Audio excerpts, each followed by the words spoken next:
Geotech Hour. I'm your host, Dr. David. Startup ecosystems locally to both address the needs associated with recovering from COVID-19, jumpstarts economies, and to ideally build a better world that benefits people, prosperity, and peace worldwide. I'd like to turn first to Alex and ask for Alex, could you real quick introduce who you are and then share your thoughts about how can entrepreneurs accelerate startup ecosystems to help with the COVID-19 recovery? And what are possible human-centered principles we should consider when we do this? Happily. And thank you so much for having me. I'm excited to have the conversation. My name is Alex Lazaro. I'm by day a venture capitalist. I work for a fund called To Catalyze Innovation that invests all around the world. And outside of work, I teach entrepreneurship at the Middlebury Institute and just wrote a book called How to Innovate, How Global Entrepreneurs from Delhi to Detroit are Rewriting the Rules of Silicon Valley with Harvard Business Review Press on some of these questions. First, maybe just some context around what's been happening around these startup ecosystems around the world. 10 years ago, you would have been right in saying all the action was in the Valley. 4 ecosystems globally had created $1 billion business. Today, over 85 startup ecosystems have created $1 billion business. There's over 480 startup ecosystems around the world, and there's over 1 million venture-backed startups. So the movement has grown, but it's also globalized in a big way. And there are now nascent startup ecosystems in many countries and many geographies around the world. And these models are having a lot of, as you mentioned, local development impact. In the US, for instance, 40% of publicly traded companies are once startups, but they represent 80% of R&D. And so as we think about how do we accelerate these startup ecosystems going forward, particularly in light of many of the challenges like COVID and others, I would suggest 3 things. I think the first is, from a philosophy perspective, it needs to be entrepreneur driven. I think that often we look to supporting entrepreneurial ecosystems with a lens of, well, what are the inputs that we as the government can do, or we as the corporate ecosystem can do, et cetera. But what's actually happening in many startup ecosystems is that the entrepreneurs are building their startups and at the same time building some of the infrastructure around themselves to fill some of the gaps that they have. But that doesn't mean a second that there isn't a role for ecosystem players to support. I think one is in spurring the early days of the venture capital industry in many of these markets and trying to shift capital there. In the US, the Silicon Valley venture capital industry has its roots with the government, as does in Israel with the OSMA program. So there's a role there. I think corporates have a range of infrastructure and ability to provide ecosystems and channels to their players.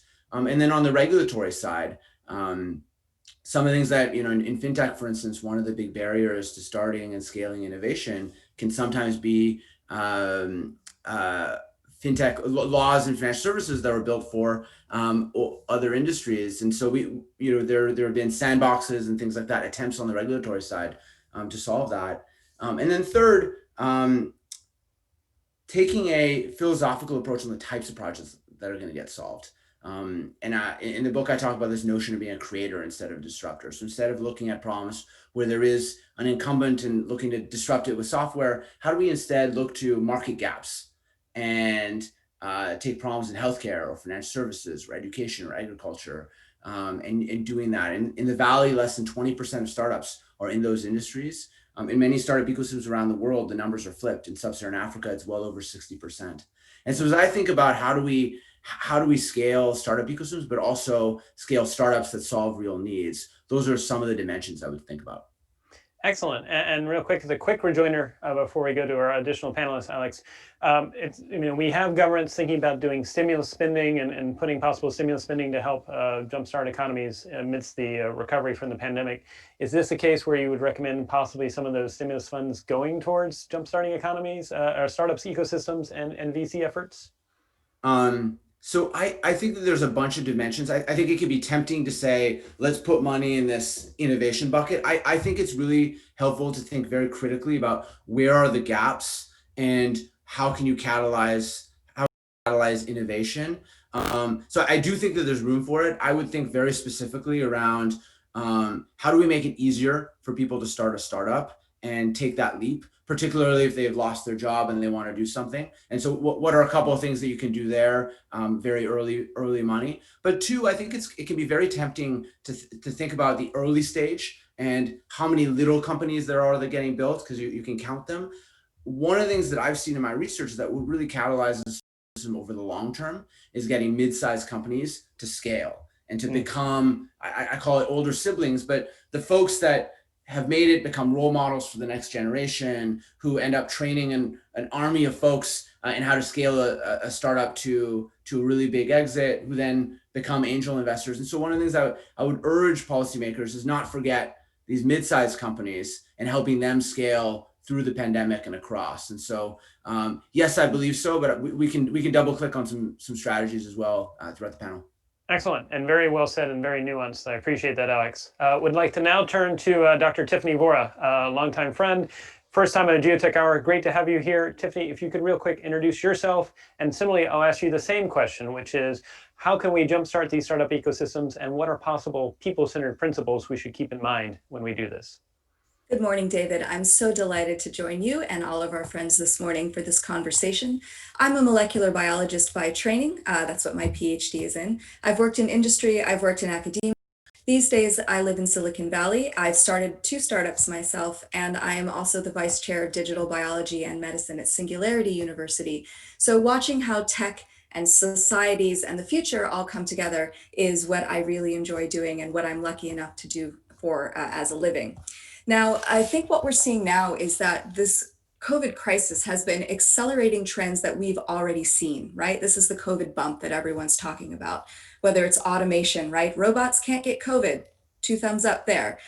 Whether it's digitization, not just the capacity to gather data, but to store that data and to make sure that data are secure, is really having a light shined on that now. Decentralization is another issue where if we're looking for innovators to invest in or to support in our ecosystems, there's real strengths to decentralized approaches that I hope we'll have a chance to talk about more today. I think COVID is also showing us really how important it is that our innovators and our ecosystems have unfettered access, first of all, to experts. And I know I'm a scientist, so I'm biased, but everyone should be talking to scientists no matter what they're working on. But also unfettered access to the populations that are actually going to be involved in using your product. And I'm not just talking about people of color and immigrants and folks at the lower end of the socioeconomic ladder. Those folks now we're seeing are being hit particularly hard by COVID, but a lot of the solutions we're trying to design are actually for them. And I don't think it's enough to have these folks in an advisory role or to have focus groups. In my opinion, we need to be including them as makers, as decision makers, and as employees in every step of the design, build, test, deploy process. That way, our innovations are becoming both resilient, so they can respond well after a crisis, but also robust, that they'll continue working in a time of crisis to begin with.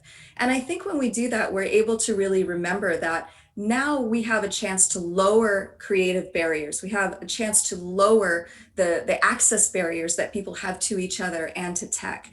And for me, if there's one thing we get out of this crisis, it's lowering those barriers, not as a nice to have, but as a feature of every ecosystem that we build.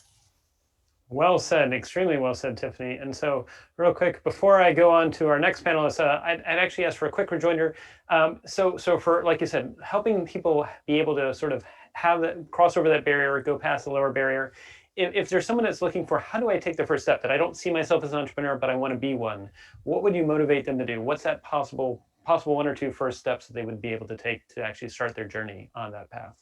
The first step is identify the problem that you're excited about solving and figure out what you have uniquely to bring to solving that problem. What is your unique selling proposition? That's the hard part. The rest is paperwork, quite frankly, particularly at the beginning. Very well said. And I definitely think exactly, what's the problem we're here to solve? What are you passionate about? Because you're going to be spending a lot of time, like you said, doing some work that's going to be fun, some work that's paperwork to get through it. Would now like to turn to another great honored guest, longtime friend, first time on the Geotech Hour.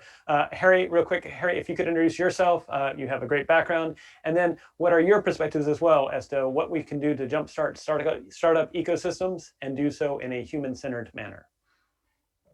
Thank you, David. I'm Harry Wingo, and I'm a professor at the National Defense University, and specifically at the College of Cyberspace and Information. So as far as national power goes, we're the nation's college that teaches strategic leaders how to use the information power of the United States in league with our allies and friends around the world for national security. As far as jumpstarting, I would say it's very important for us to see the future through security, through economics, and through education. And what do I mean by that? One of the biggest things, for example, on security would be understanding the internet that continues to be remade and is being remade as we speak with things like 5G, 6G eventually. I would say we need to make sure that broadband becomes opportunity band. So we have to make sure that everyone is able to connect. And these are some themes that my fellow panelists have mentioned, but consider what the coronavirus has taught us about the need to allow everyone to have access. And so I would say, let's get that out to entrepreneurs as we retool and readjust our economy in the wake of COVID.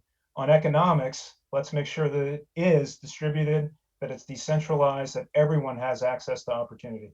I worked with Google or for Google for a couple of years. Silicon Valley is doing fantastic. Let's make sure we have those pockets of opportunity and access to capital, and actually folks having their own enterprises that can grow all around the United States. That's important in all neighborhoods. So everyone, we need an all-in economy. And finally, on education, we need to make sure that we can reskill.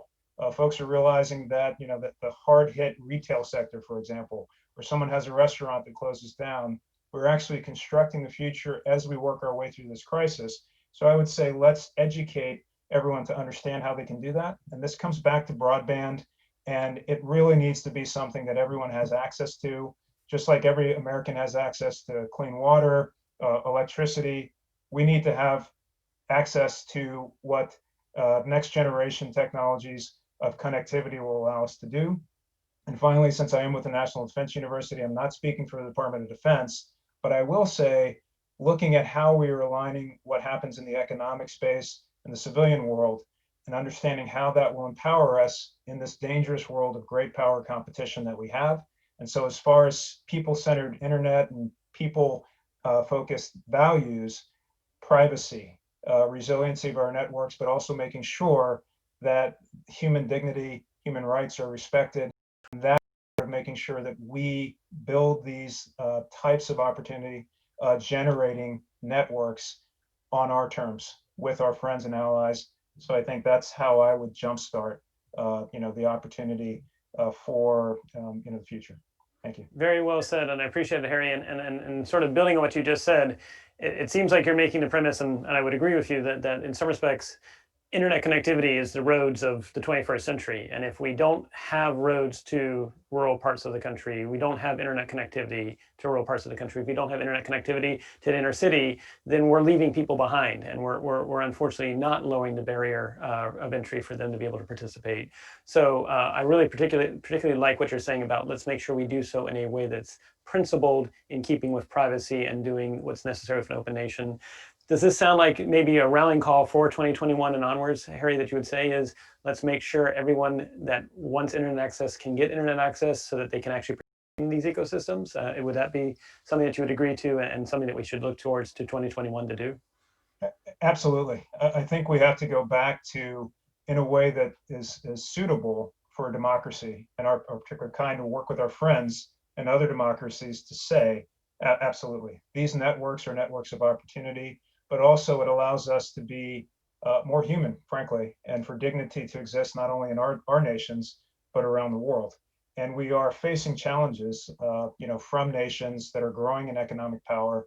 And if we do not assert the importance of having open source, for example, it's not the answer to everything, but making sure that everyone has access to these technologies and understanding that what we're doing in the economic struggles that impact people's livelihood and prosperity, that also is part of what's going to fuel our capability, unfortunately, to defend ourselves on the battlefield if it ever comes to that. And by demonstrating strength, by having this type of all-in democratized access to opportunity through technology, It will show us to be stronger and hopefully answer what is a very basic human need, even for folks who could be our adversaries, which is people just want to live well, to be prosperous, and for their families to be healthy. But we really have to show the leadership on that. And so it may seem like broadband seems like one issue that has to do with telecom networks, but it actually extends into everything. And that's how I think we have to really lead on these issues. Excellent. And I really appreciate that perspective. I'm reminded of how Eisenhower sort of doubled down on doing the interstate highway system and how that helped connect people. And so maybe something like that is needed going forward. Would now like to turn to Tobin, also longtime friend, first time guest on the Geotech Hour. Great to have you here, Tobin. Real quick, if you could introduce yourself and give us your thoughts about what we could do to jumpstart ecosystems that would help respond to COVID-19, rebuild economies, and do so in a human-centered way. Thanks so much, David, and it's great to be here and great to be joining such a great group of folks. Again, Tobin Richardson, CEO of the Zigbee Alliance. I'll say a little bit about the Alliance and what we're doing and kind of how that translates into what we've heard. And I'm still just unpacking everything that Alex and Tiffany and Harry talked about because it's spot on. The Zigbee Alliance, we're a global standards organization. We bring a lot of companies together to create standards that allow interoperability of devices of any kind and every shape across the planet. Over the last 15 plus years of our existence, we've looked to build markets. We've looked to build, that infrastructure to allow entrepreneurs and startups to take an idea or a large company to bring value to consumers. One of the things that we've done over the last couple of years has we've worked to be even more open. So Harry talked about open source. That's something that we really strongly believe in. And to your point, we're doubling down on. And I think the human-centered principles that I would lock into are openness, access, and humility. And I think those concepts are really important in this pandemic in terms of how we should look at really unlocking value and getting these ecosystems opened up. And if you look at the pandemic as really an opportunity to take a fresh look, I think a lot of VCs will say, well, bring me the proposals. What consumer need are you actually answering? What is the actual use case that this is solving? This is providing us a new way to look at that. If you look at a lot of towns today, instead of bringing people inside of restaurants, they're adapting. What they're doing is they're taking over streets. Well, that's turning some cities into effectively European villages by comparison now.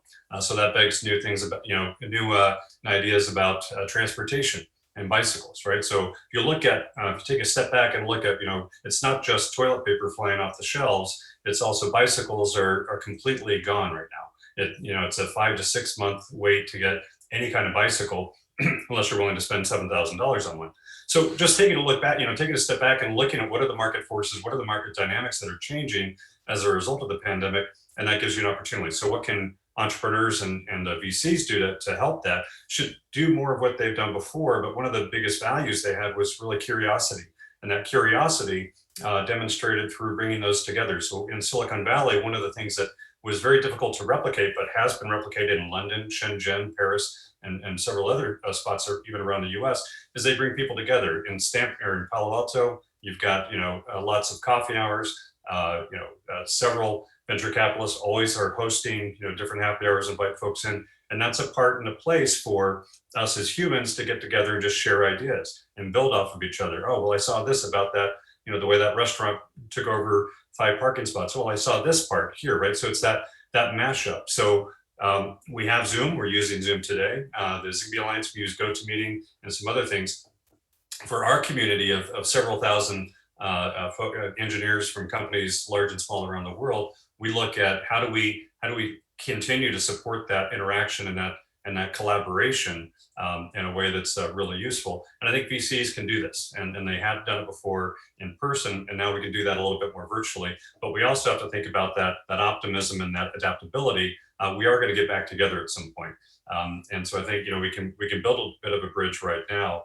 But just kind of coming back to my original point, it is really about openness and access, and startups and rather entrepreneurs and VCs play a really important role in enabling that access, putting that together in a coherent way and making that available to different communities. So I think that's incumbent on us, especially in this period. Excellent. And real quick, as a quick rejoinder before we segue to some of the questions that we're getting from the audience, Tobin, you mentioned about how you're having to work virtually right now, and I can imagine with the Zigbee Alliance and other partnerships, you're working virtually. How do you create shared trust, shared culture, shared understanding virtually if you've never met a person? And recognizing we could probably devote a whole another hour to it, what would be like a short recommendation you might have for people that are trying to do that? No, I'm tracking on a chat on the side. We've had some issues in one working group in terms of how they collaborate, how they trust each other. And that is a huge issue. Used to be what we would do. And I would do this when I was early in the Alliance. I would have beer hours and effectively get everybody together and say, okay, great. I see that you're arguing on this point. You're arguing on this point. Why don't we go get a beer? And it is simple as simple as that. And I bought a lot of beer over the last 15 years. But that's very difficult to do in this environment. However, we actually just started doing this. We're actually doing some happy hours with some of the Alliance staff and some key members to talk through these issues. And we actually tell them, bring a glass of wine. And that's one mechanism, right? So we're testing out different ways to try to replicate that. We've tried happy hours with some of our meetings, but you cannot replicate that. You cannot replicate yet. And maybe this is one of those challenges we need to put out there. You can't replicate that in person. The video is really important. I can get a lot of cues on whether I'm taking too long or talking too much from audio cue or visual cues.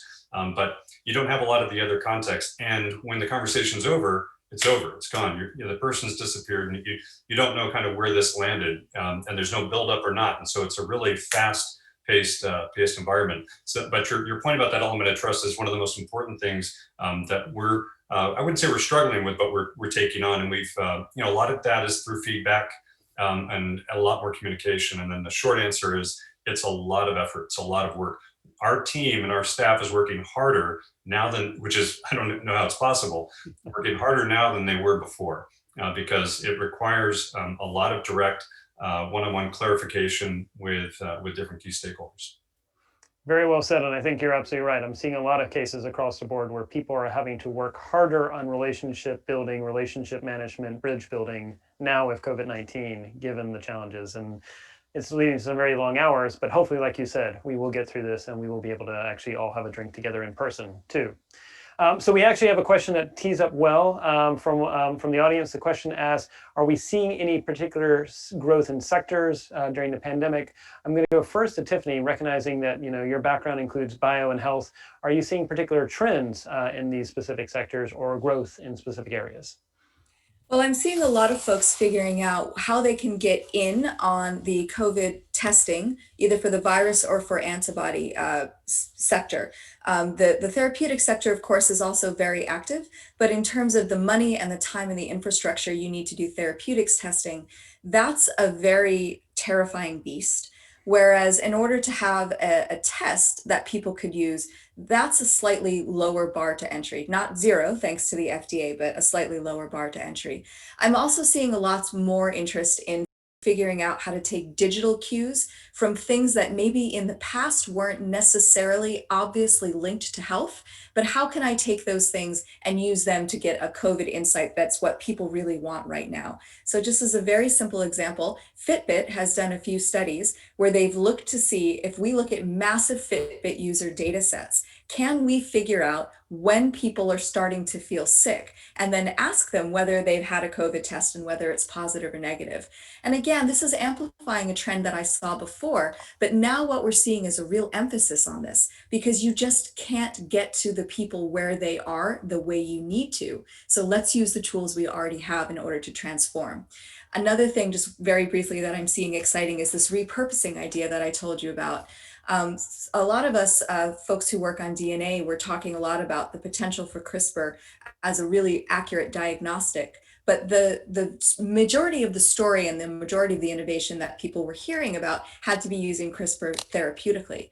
But now we have a brilliant test case for figuring out how to take a tool that biology has given us and tweaking it just a little bit more to get what we need right now. And I think folks are looking more and more for those affordances, those little tweaks that they can add on to nature's innovations.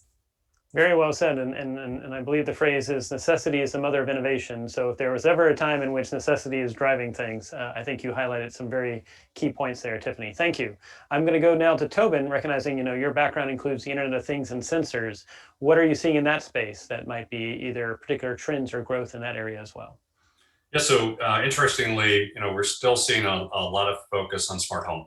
And so smart home, your typical collection of smart home products from speakers, window sensors, cameras, and things like that. As people focus more on internally, since they're not traveling as much, you see home improvement as a really big sector that is enjoying some nice growth right now, and that's having an effect in terms of home devices. And certainly, I'm sure folks saw from three of the larger ecosystems, Google, Amazon, and Apple, with some announcements over the last several weeks on improvements on their kind of core offerings of smart home devices.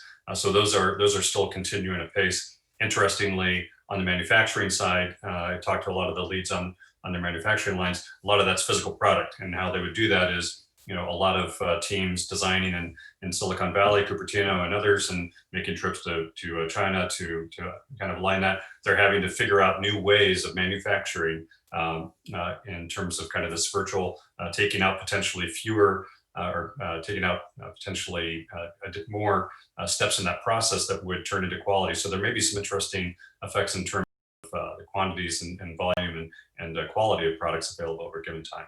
But a big, still strong focus on smart home. Excellent.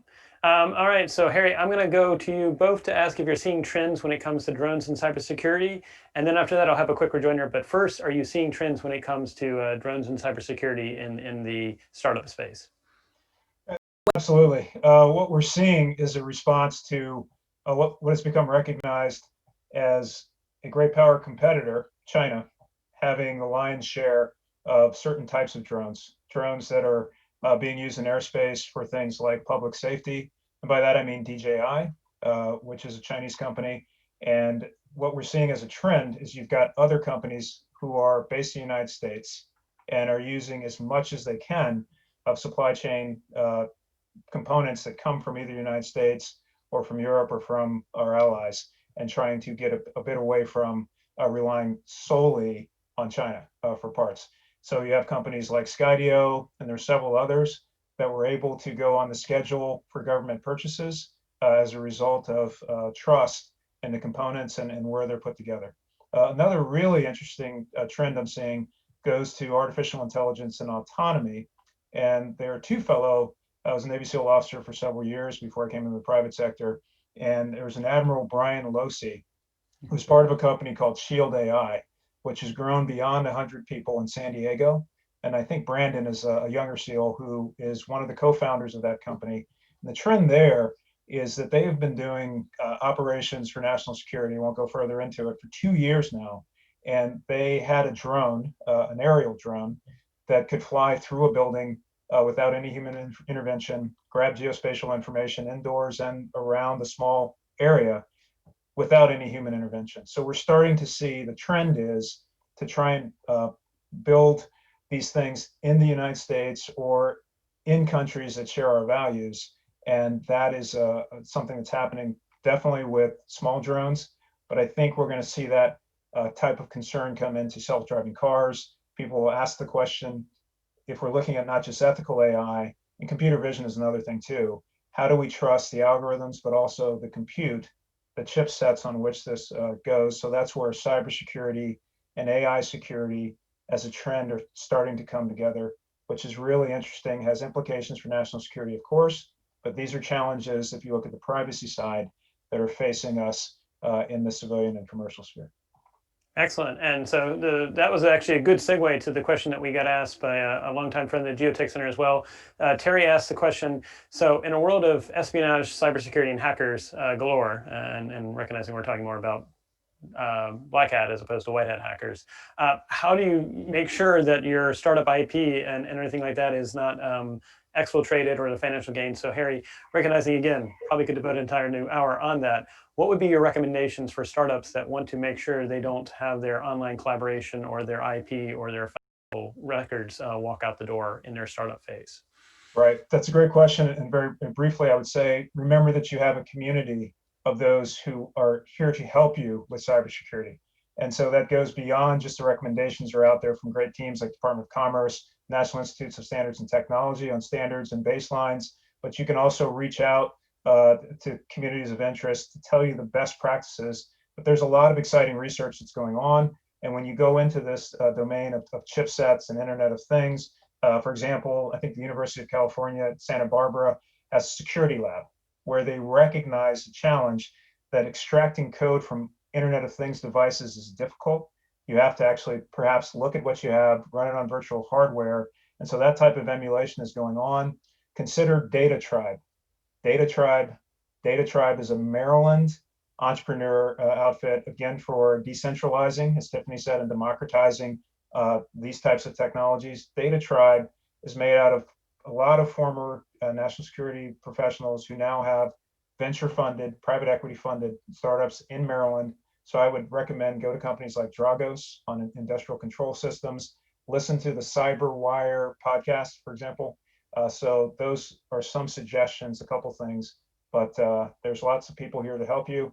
I would say reach out. Excellent. Thank you for that, Harry. All right, Alex, I'd like to turn to you and actually going to ask you a two-part question. Briefly, we have a good question from, again, a friend of the Geotech Center who asks, in a world that's been turned upside down by hyper-partisanship, disinformation, and other what they would call non-fact-based info, how can we actually find ecosystems that actually try to help us get to not being so polarized, not being so divided? And so, Alex, recognizing, again, we have a short period of time, what would be your recommendation for trying to do ecosystems that bring people together as opposed to divide us? Yeah, and I will say Tobin's suggestion of wine infused geotech hours might be part of the solution there. And maybe first as well, just a reaction to the previous question around what sectors are happening. What's been really exciting is tech and innovation as a category has seen a huge boom. As Satya from Microsoft talked about, 2 years of digital adoption happening in 2 months. This has been happening in almost every category. Where big investors in financial services, the digital distribution of that has been accelerated, companies like Chime and others, but it's happening in every single category, and particularly most of all in those that are solving some of the acute needs that are shown as a result of COVID. So provision of healthcare, provision of X, Y, and Z, there's been a really big boom.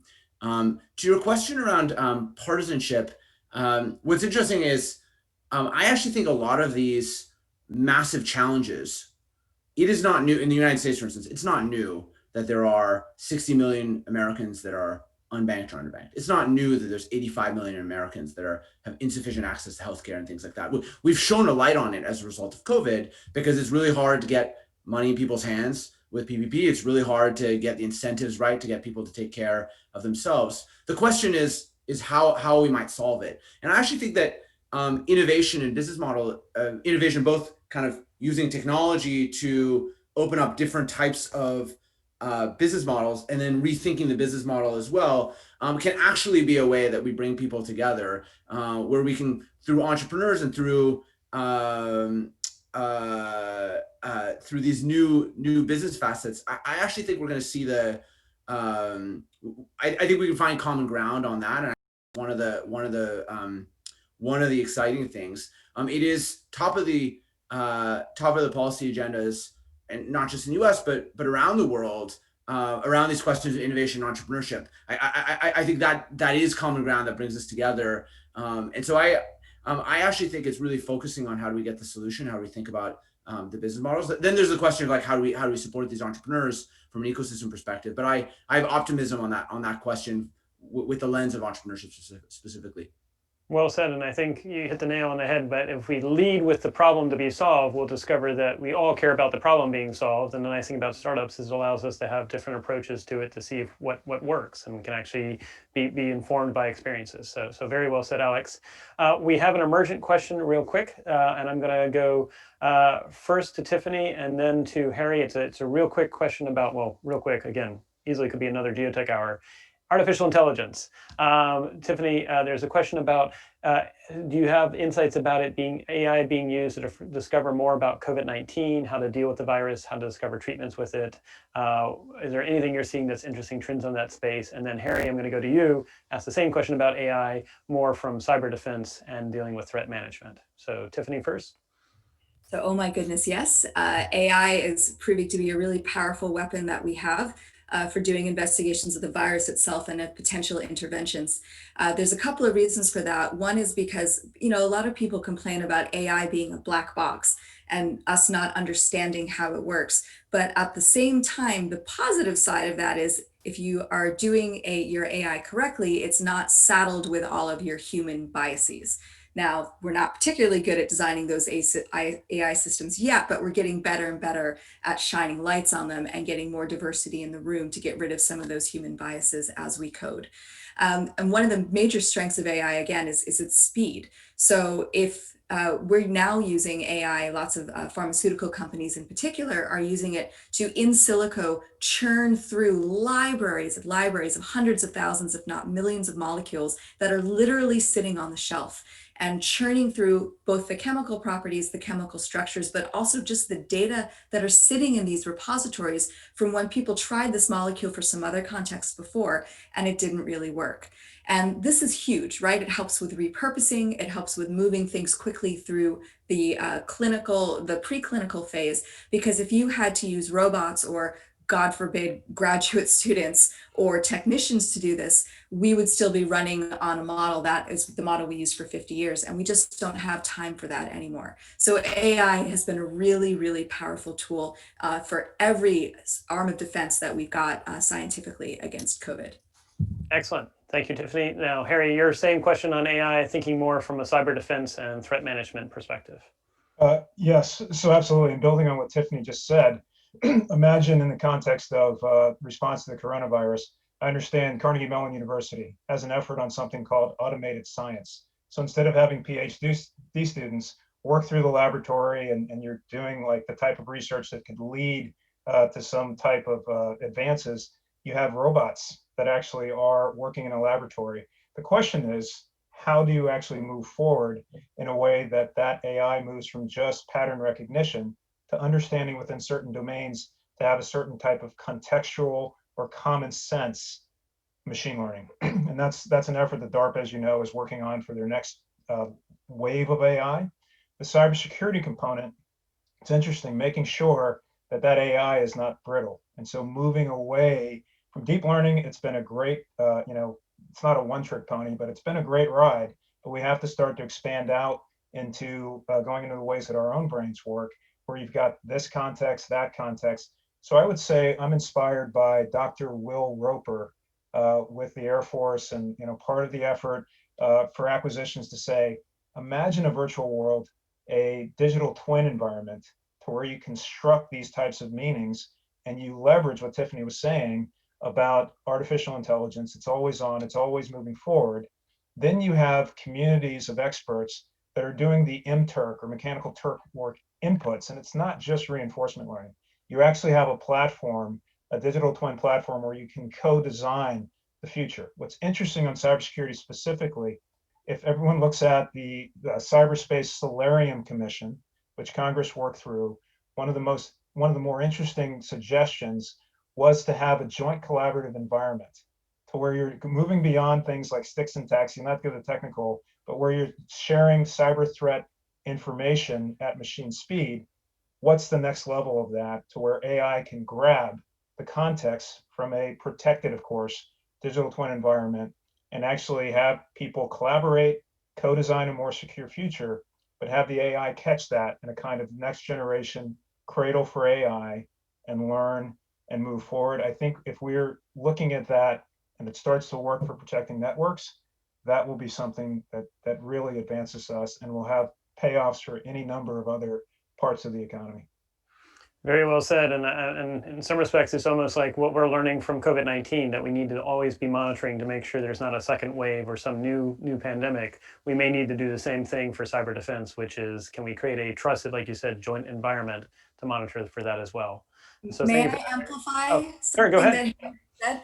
Also, remember, when you are having the AI do the grunt work, the grind work, the pattern recognition, now you have freed your humans up to be in parts of the loop that are creative and collaborative and curative. And that's where we need our humans, not doing the grunt work. Very well said. And if there's ever something to be amplified during the COVID-19, let's make sure we actually free humans to do the actual challenging creative work and let the machines handle the rote repetitive work. All right, I'm now going to turn to Alex because we actually have two questions that sort of come together that relates to the challenges of the fact that startup ecosystems are context dependent. It's all about timing, but it's also about locality. One question, and I'm going to give you both, and then we'll return to you. First one was thinking about how can we maybe take what look like siloed, diverse innovation investment ecosystems and do so to create a more macro ecosystem. Would that be effective, or do we lose something by centralizing? And then the second question was actually, are we seeing more new alternative creative financing approaches? Someone used the word SPAC, special purpose acquisition companies. Again, recognizing this could be a very long answer, but I guess our question would be, how do you balance both decentralized as well as centralized or more nationalistic solutions? And how do you try and address the fact that there's not one size that fits all for addressing some of these challenges? These are both fascinating questions. I think it could also be the topic of 1 hour long geotechs. But let me give a crack at both of them. I think on this notion of where innovation is going to happen, is it going to be more national versus international? The world seems to be turning inwards, but I would actually argue that innovation itself is more global than ever. It used to be, and you'd probably be right, 15, 20 years ago, that innovation looked more like a pebble in a pond and ideas get replicated as they scale internationally. But today, the best ideas are coming from everywhere and they're getting improved as they scale. And I'll give you one example that happens to be Silicon Valley idea, which is the ride-sharing model, Uber and Lyft. It got replicated around the world. Today, the biggest ride-sharing companies, not California-based, is in China. The story of Gojek in Indonesia is interesting. Gojek adapted the model to Indonesian context. It's on ojeks, not taxis, so these little motorcycles. But Nadeem, the CEO, had this altogether different vision of how he wanted to build the company, where instead of just being ride sharing, he wanted to create an ecosystem. In the morning, he'd drive people to work. At lunch, he would deliver food. In the evening, he would drive people home. After that, he'd deliver supper. And throughout the day, he would offer e-commerce packages. He would offer financial services. He'd deliver doctor visits. He really wanted to create this whole ecosystem. That model was inspired in some ways from the super app ecosystem that happened in China and has in turn influenced how Uber and others have done it. Think Uber Eats and the Uber credit card, et cetera. That's how innovation is happening. So the best ideas are coming from everywhere and improving. And outside the Valley, startups are being born global.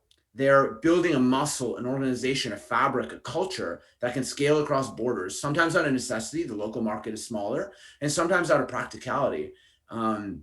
UiPath, which is the biggest company, to Tiffany's point of automating the grunt work, the biggest company in the robotic process automation space, came out of Romania. And Daniel Dines, the CEO, talks a lot about the fact that because he was based in Romania and had to scale internationally, forced him to build that muscle. And so I actually think unequivocally, the world of innovation is global, is better because it's global. To questions of solving COVID, for instance, a lot of the most interesting research is happening as a result of this cross-border cross-pollination, et cetera. So I think we need to keep that and not lose the forest from the trees on it. I think really that's the nature of innovation in the future. And then to your second question around venture capital, this is an area I'm particularly interested in. I think venture is an incredible tool. Caveat, I am a venture capitalist by day. But the history of venture is fascinating.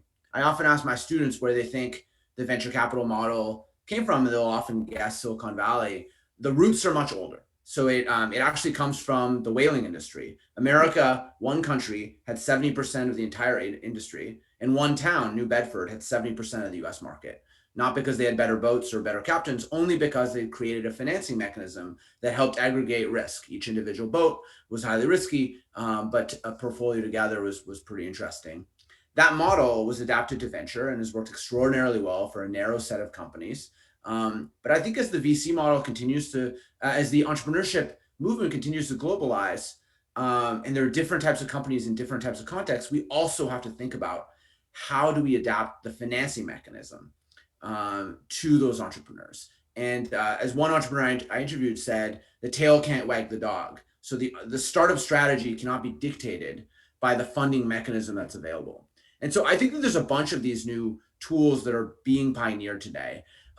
Some of them are, how do we reinvent the method of investment? And so instead of preferred equity in a 2 and 20 10-year fund, which is the structure of the venture capital, people are thinking about revenue shares, which draw inspiration from another risky industry, the mining industry, the royalty model. Or people are thinking about different players that are investing instead of just venture corporates and impact investors, and others are having another role. And then third, I think this is where SPACs play into the story. Exits are long, timelines are longer in many of these emerging startup ecosystems, and we need other solutions to provide that. And so long dated funds are part of the solution. SPAC specifically, this is a massive story happening right now.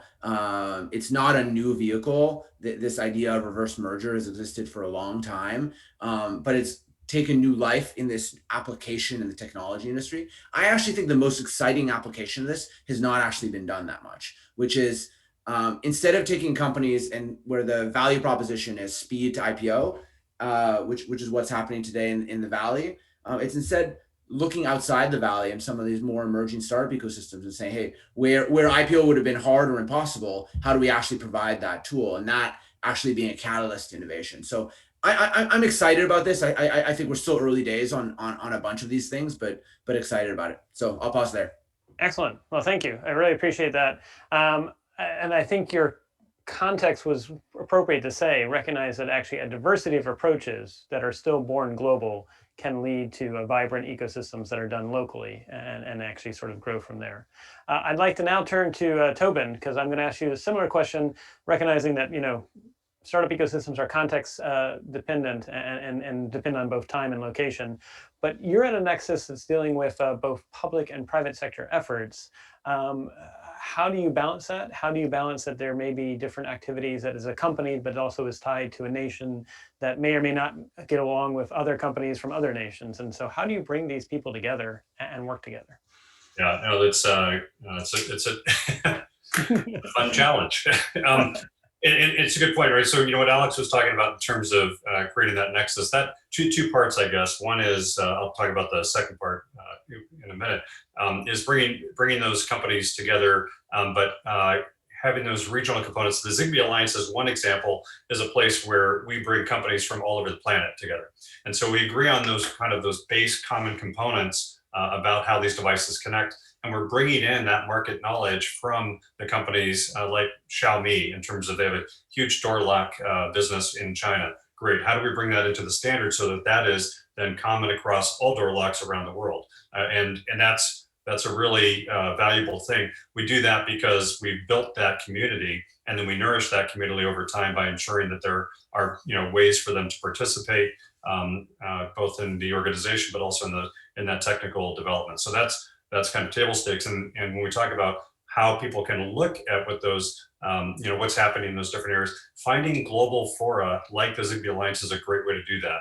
And there are different ways to do that. And and this is something that we look at as, well, we have this incredible community. How do we do a better job of sharing that in each of those communities so that I can see that, oh, well, Google is focused on this, Amazon's focused on this. I should probably that's a good early indicator that that's going to be a huge volume area that's going to need to be addressed. I can figure out what the ancillary parts of that is, and I can build a product or a business on that area. So having access to those communities, having access to those research teams or product development teams that are engaged in the international groups like ours, or say, for instance, the Wi-Fi Alliance and Bluetooth SIG, or a few of the other groups that would be good for for folks to take part in. Even though they're highly technical, it's a great indicator for what's coming 2 and 3 years out, and a great place to think about where you can build your next product, whether you're replicating or what have you. The second part of your question is how do you keep these these national interests let's say in balance. And we have companies from every well, not every country on the planet, but virtually every country. And two of the things that we do to kind of ensure that we're kind of keeping everybody on the same page is a lot of sunlight and really strict processes. And we do as much as we can out in the open. And the way that happens is we we've felt our way over the last decade and a half on how to host technical exchanges between companies that have very varied interests in terms of the kinds of products. And I'll talk about Huawei, right? And so Huawei is actually on our board of directors. Huawei and the United States government don't always get along directly, and we're seeing that kind of flesh out. So how do we as an organization have Huawei sitting at the same table as other companies? And we do that by having open processes. Everything's up, out in the open. There's no opportunity to have an ability to put things kind of behind closed doors and things like that. So that's what we have to adhere to, and it's the same for many other multinational organizations that do that. And it also ensures that for folks that may think that one company is introducing nefarious backdoors, that there is an opportunity in the process to do that. We could not do that if we didn't have the best and brightest engineers from all of these networking companies, all these device manufacturers in the room. And that's, so it's about the process, it's also about the people. I got chided for this in Germany around a certain incident a few years back when I was giving a speech, and I was accused by one of the folks in the audience of putting in backdoors for the US government. And I said, just because I have a US accent doesn't mean that I'm bringing in the US government into this. This is a multinational organization, and there are processes in place to ensure that that doesn't happen. We know people are going to act in that way, but we can, the best that we should be doing is ensuring that there are clear processes and a lot of sunlight on the process. Very well said, and I think that's definitely a way forward, is lead how you would like others to lead, which is with openness, transparency, and sunlight. Very well said, Tobin. All right, so we have about 8 minutes left, but right before I go to the lightning round, I'm going to try and see if Tiffany and Harry can give me some very quick thoughts. One person asked, they're seeing an ed tech boom, a boom in doing education startups, so I'd be interested if you both are seeing that real quick.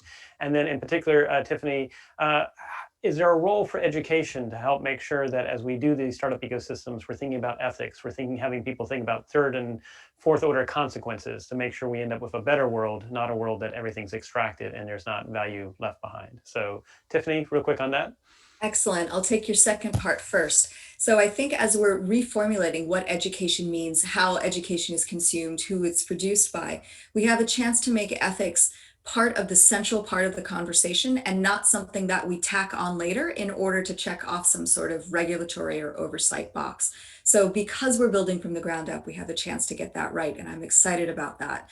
I also think the edtech space is moving in a lot of interesting directions now for exactly the reasons we've talked about: digitization, decentralization, and access issues. We know that we are going to have to fight an education gap for years from this pandemic because of the necessary and justified closure of schools. And I see lots of innovators trying to move into that space, doing some prototyping with their own families and figuring out what's working and then figuring out how to scale.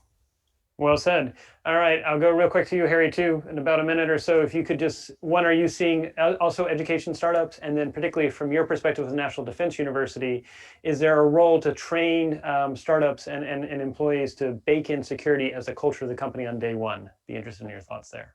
Thanks, absolutely. And this goes to how laboratories are used to educate. And we do that at the National Defense University, where we go into cyber physical systems. But again, imagine if you could virtualize that. If you had a serious game, a digital twin environment, if you would, where you could test out how you defend networks, how you defend robotics, which goes to operational technology, power grids. And so that type of back and forth is really interesting. So consider how popular Fortnite was. Now you've got Call of Duty. What if that gaming environment is allowed to teach not only those at the operational level, but then you go up to the strategic leader level where you could show, okay, this attack happens, this is something different. It overlays a national election, so you've got the information component, avoiding a Cambridge Analytica, absorbing it, being resilient. So that opportunity is there. And I think what's really exciting is imagine that type of space being a challenge space where recruiting teams, respecting privacy, of course, could go, wow, this is kind of Ender's Game, right? But I like the moves that were made by this particular student, or maybe an adult who wants to retool, reapply their purposes. We still have 500,000 unfilled cybersecurity roles. I think in the United States itself, it's gone up that high. And so again, I think that's how educational technology that goes to experiential learning, where not only can you learn and test your skills in these digital environments, but you can also use that as a way to train AI, which I think that's the power of digital twins. Very powerful, and I look forward to when that actually you can have an equivalent of like that as a training, but also an MMO, a massive multiplayer online game or something like that actually combines education with entertainment, with also possibly leading to a job. So that's quite powerful, Harry. All right, so we're now at the lightning round, and this is going to be very condensed. I'm going to ask each of you to do 1 or 2 tweet length answers as to what you recommend as pragmatic next steps forward that either the private sector or the public sector could do to advance all that we talked about. Again, very short. Since we're short on time, we only got about 5 minutes left. Tobin, you first. You get to do 1 or 2 tweet length recommendations for next steps forward from this. Then we're going to go to Harry, then to Alex, then to Tiffany. Great, I'll respect that. So the first is open your data, repeat, share broadly and frequently. And then the second is focus on humility and dignity. These things will create better human connections. Very well said. And they both sound like Zen Cohen. So I think you aced the lightning round. Thank you for that, Tobin. Very well done. All right, Harry, you got up your game now. So Tobin just led. What's your 1 or 2 tweet length recommendations as to action step forwards we should do in this space? All right, so I would say build a better future through broadband for everyone. Well said. That's it. And then next, I would say collaboratively design artificial intelligence so that we're ready for a people-centered autonomy that improves our economy and our security. Well said too. All right, so you both seem to be doing the Zen master approach here. These are sounding really nice Zen Cohens, very concise. All right, Alex, can you continue the trend? I'm not sure I'll live up, but I'll give 3 C's. 1, cross-pollinate. The best ideas are global and find inspiration. 2nd, create, don't disrupt. So think about finding markets to build important solutions. And 3, cluster, don't copy Silicon Valley, build local clusters. Wow, I think you did up the game, and you also did alliteration. All right, Tiffany, you get to bring it home for us. The closing, what would you recommend that we think about as positive next steps forward? As innovators and investors, we are hosting the room where it happens. So let's build a big table with lots of seats in all sizes and shapes. So we're including all the voices and all the humans that need to be included. Second, remember, an innovation and an investment is more than just a money-making opportunity. It's a chance to build a future. So let's go forward, focusing on building the best possible futures together. Well said. You did bring it home. Thank you, panelists. This has been amazing. Thank you, Tiffany. Thank you, Alex. Thank you, Harry. Thank you, Tobin. This has probably been one of the most engaging Geotech hours we've had so far. I think we got the most questions ever. This has been a great